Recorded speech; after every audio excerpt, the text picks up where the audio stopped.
Hello good morning to all of you. Welcome back to my channel Stree dream. आज मेरे दिन की शुरुआत हुई थी सुबह के 4:30 बजे और सुबह उठने के बाद मैंने अपना डेली रूटीन कंप्लीट किया और यहाँ पर 5 बजने में 10 मिनट बाकी थे और मैं आ गई थी अपने स्टडी टेबल पर। यहाँ पर मैं आप सभी को रियल टाइम सर्च करके गूगल पर दिखा दे रही हूँ। अभी 4:52 हुए हैं और यहाँ पर मैं अपना टाइमर भी रीसेट कर दूँगी। वैसे टाइमर रीसेट करने का या फिर नहीं करने का कोई मतलब नहीं रह गया है, बट फिर भी एक सेटिस्फैक्शन रहता है कि चलो कम से कम इतनी देरी पढ़ाई हो गई है।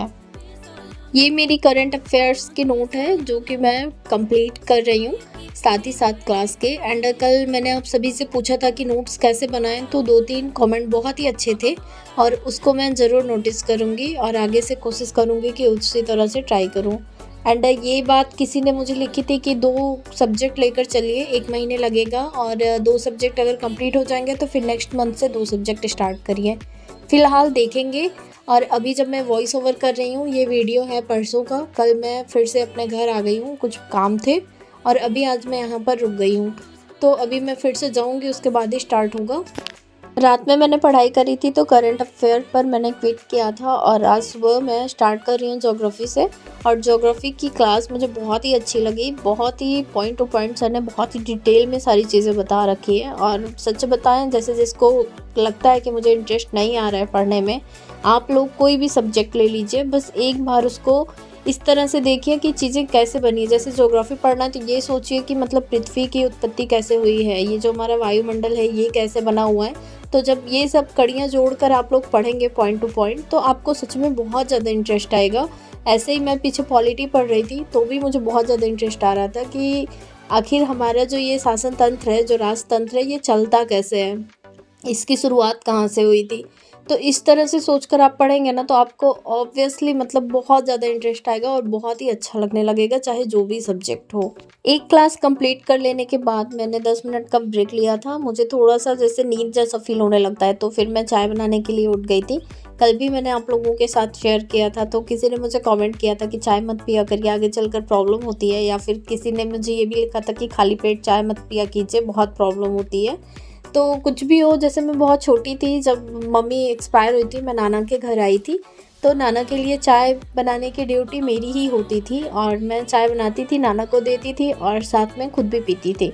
तो मुझे ये आदत तब से लग गई है। अब मैं अगर चाय नहीं पीती हूँ ना, तो जैसे लगता है मेरा पूरा दिन सर दर्द हो रहा है। एक होता है ना जैसे एडिक्शन टाइप का हो जाए, तो मुझे बहुत प्रॉब्लम होती है। इसलिए मैं शायद चाय नहीं छोड़ सकती हूँ और इसके लिए मैं माफ़ी भी चाहती हूँ।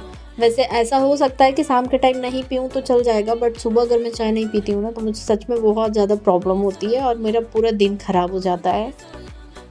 ज्योग्राफी की एक क्लास कंप्लीट हो गई थी, दूसरी क्लास मैं कर रही थी और लगभग थोड़ा ही बचा था, बट 7वीं उठ गई थी। तो यहाँ पर अब मैं बंद करूँगी और यहाँ पर मेरी ज्योग्राफी की नोट्स आप लोग देखिए। मैं जैसे सर बता रहे हैं क्लास में उसी तरह से अपने लैंग्वेज में लिखने का ट्राई कर रही हूँ। वैसे मैं PDF देखकर भी लिख सकती हूँ, बट मैं चाहती हूँ जैसे सर जिस तरह से बता रहे हैं, हो सकता है PDF से कुछ चीज़ें होती हैं नहीं समझ आता है, कहीं कहीं पर सर शॉर्टकट भी लिख देते हैं, बट अगर आप क्लास देख रहे होते हैं उस टाइम नोट बनाते हैं तो आप वहाँ पर अपने लैंग्वेज में डिटेल्स में सारी चीज़ें नोट डाउन कर सकते हैं। तो मुझे इसी तरीके से इजी पड़ता है। बाकी मैं यहाँ पर अपने किचन में आ गई थी और जब मैं चाय बनाने के लिए उठी थी उसी टाइम मैंने आलू रख दिया था बॉयल होने के लिए। साथ में मैं सबसे पहले दाल चढ़ा दूँगी ताकि दाल एक साइड पक जाए और आलू भी मैं छील लूँगी, आटा भी गूँथना है। तो मैं आज ब्रेकफास्ट में आलू के पराठे बनाने वाली हूँ। थोड़ा सा मटर फ्राई करूँगी, अगर साध्वी पराठे नहीं खाएंगी तो थोड़ा मटर भी उनको लंच में दूँगी मैं। और साथ में दाल रोटी तो वो खा कर ही जाएंगी, तो दाल भी रख दी हूँ। किसी ने मुझसे पूछा था कि उनके सिस्टर की शादी उनके देवर के साथ हो गई है और इनके हस्बैंड, मतलब जो जिसने कमेंट किया था, उनके हस्बैंड बहुत ही अच्छे हैं एंड उनके सिस्टर के साथ एकदम अपोजिट है। और जो मतलब सास हैं वो भी बहुत टॉक्सिक टाइप की हैं और उनकी बहन का जब उनके हस्बैंड के साथ कुछ भी प्रॉब्लम्स होता है तो सास सपोर्ट भी नहीं करती हैं और मतलब बहुत सारी प्रॉब्लम्स उन्होंने लिखी थी। और मैं अपना अभी जैसे बताया कि मैं घर पर हूँ तो दूसरा वाला फ़ोन आया, नहीं कि मैं देख कर पढ़ लूँ। तो उनके कहने का बस यही मतलब था कि जब सिस्टर उनकी दुखी होती हैं तो वो बहुत ज़्यादा दुखी होती हैं और जब उनकी सिस्टर खुश होती हैं तो उन्हें खुद भी बहुत अच्छा लगता है। एंड उन्होंने ये भी मेंशन किया था कि उनके सिस्टर के पास उनके अलावा और कोई नहीं है जिससे वो अपनी प्रॉब्लम शेयर कर सकें। तो मैं आपको पहली बात तो एक चीज़ बताऊं कि अगर आपकी सिस्टर की शादी आपके घर में हुई है तो आई थिंक लव मैरिज हुई होगी। और मोस्ट ऑफ द केसेस में मैंने देखा है कि बहुत ही कम ऐसे पर्सन होते हैं जो कि लव मैरिज में शादी के बाद उनको पछतावा ना हो।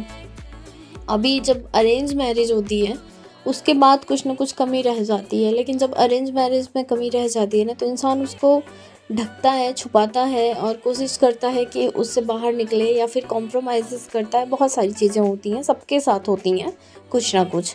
एंड लव मैरिज में क्या होता है कि अक्सर पेरेंट्स सपोर्ट में नहीं होते हैं, और मान भी अगर जाते हैं तो बस यही रहता है कि जब बच्चा बात नहीं मान रहा है तो ठीक है, करके हटाओ, आगे जो होगा तो वो अपना खुद देखेगा।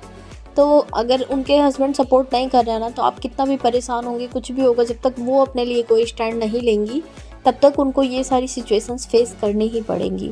और मैं अपने बहुत ही क्लोज में ये केस देख चुकी हूँ। मेरे बहुत ही मतलब कभी आया समय तो मैं ज़रूर शेयर करूँगी कि जब तक इंसान सहते जाता है तब तक इंसान हावी रहता है उसके ऊपर, लेकिन जिस दिन वो स्टैंड ले लेता है ना तो सामने वाला उसका कुछ नहीं कर सकता है, ये मान कर चलिए, क्योंकि ये मैंने आंखों देखा है।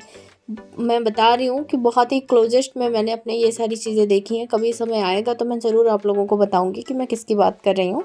तो आप मत परेशान होइए, उनको स्ट्रॉन्ग बनने को बोलिए।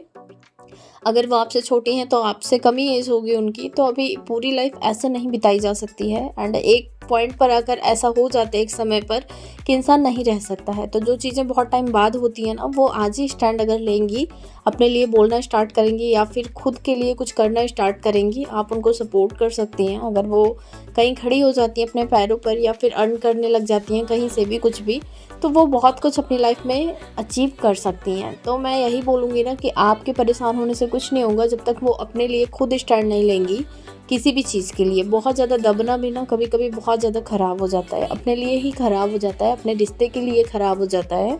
तो मेरे हिसाब से तो बेटर यही है कि आप उनको थोड़ा इमोशनली एंड फाइनेंशियली सपोर्ट कीजिए।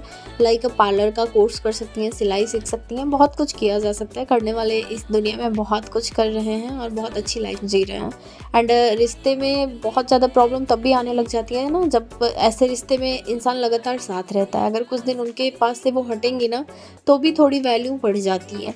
तो पहले तो कोशिश करिए कि रिश्ता सुधर जाए, बहुत अच्छी बात है। अगर नहीं सुधर रहा है पहले तो ट्राई करना है कि मतलब अच्छी हो जाएं चीज़ें हर तरीके से। बट अगर नहीं हो रहा है तो फिर मुझे लगता है कि फिर अपने लिए कुछ स्टैंड लेना चाहिए उनको।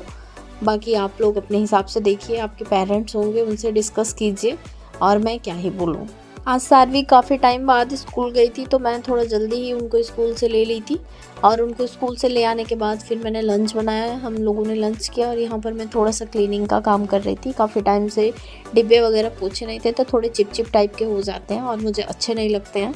और फिर मेरे देवर भी आज आए थे तो इसके आगे का वीडियो मैंने शूट नहीं किया। और आज के लिए बस इतना ही, कल फिर मिलती हूँ एक नए वीडियो के साथ, तब तक के लिए बाय बाय।